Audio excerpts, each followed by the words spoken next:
Once upon a time, there was a god named Duma and a goddess named Milla.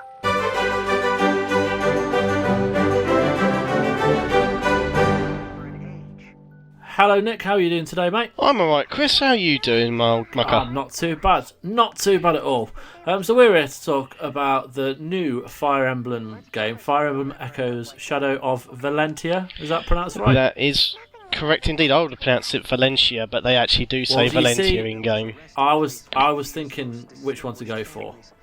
But yeah, enough of the pronunciations. What's it like? It's also probably a good idea to say that in theory it is new, but it isn't. It's based on a ye olde title. Right. A ye olde Fire Emblem game from the NES era, I believe. Wow. It's a remake from all those years and years and years ago. Yeah. So it's also my first Fire Emblem game. So I'm coming at this from a complete noob's perspective because I've not played a single one of these before in my life. But I have to say, I'm actually quite enjoying it. Good. I don't always think that's a bad thing with these kind of games. That there's a lot in the series.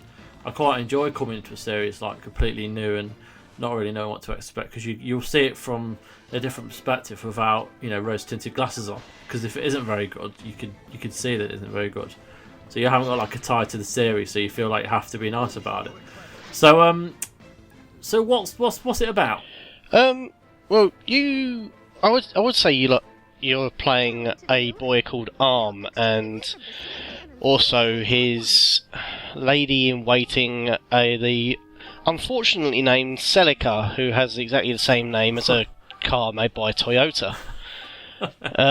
Nice. As they've grown up together throughout the years, bad things happen, Celica has to go away, and they meet again as adults in a quest to free the kingdom from the tyrannical rule of the Gregelians.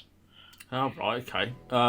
And what is? I assume you have to. Do you have to get her back, or do you play as both of these characters from different perspectives? You start off playing as Arm. The whole thing starts off with them as kids, and somehow, some way, these kids win out against a small group of the king's army.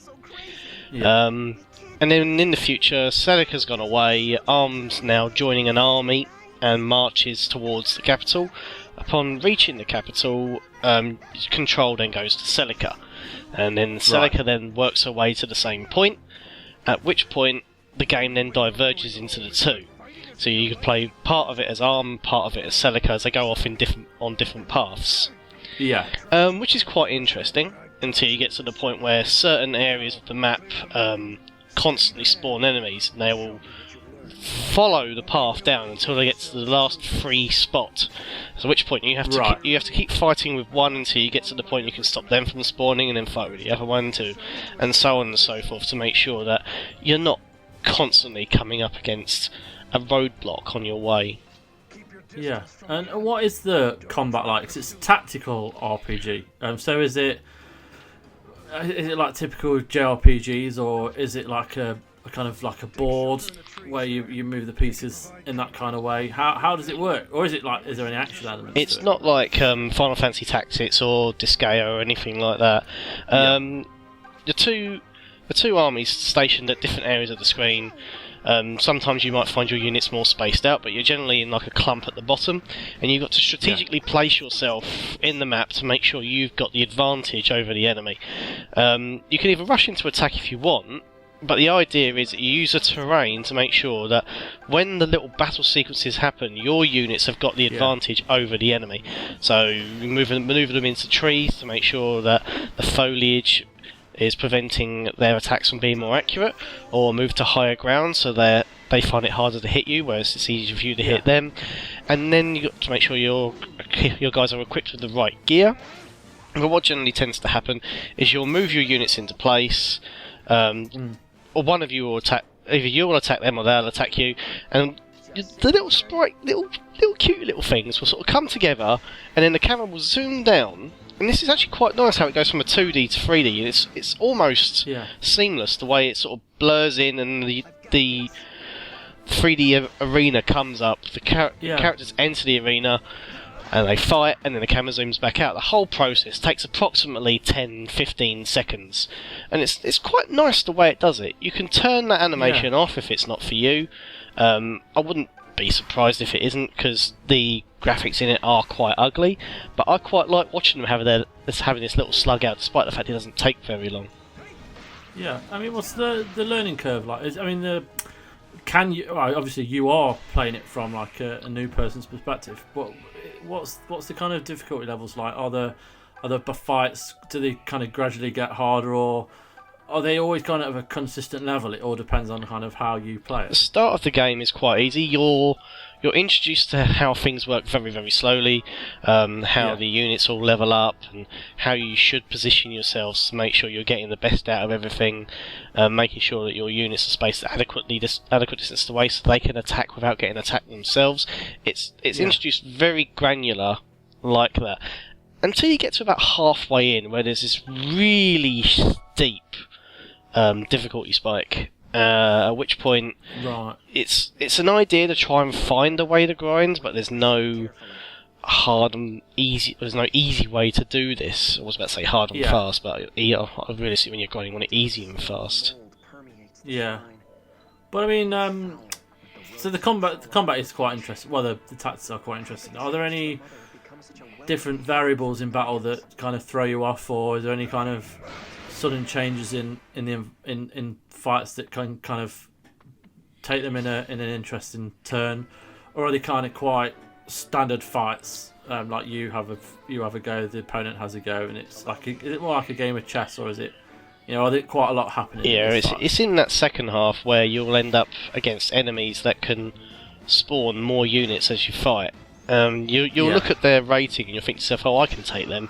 Then you'll go in and find out the terrain's poisonous and that the enemy's constantly summoning more enemies, and you're thinking to yourself, right, I've got to try and make sure I'm taking care of these guys. Well, when I was at that point, I had one fight where I had one group of enemies coming from one side, another group of enemies coming from another, so I stationed myself to bolster against the main attack force from the north, while I dealt with the smaller attack force from the side.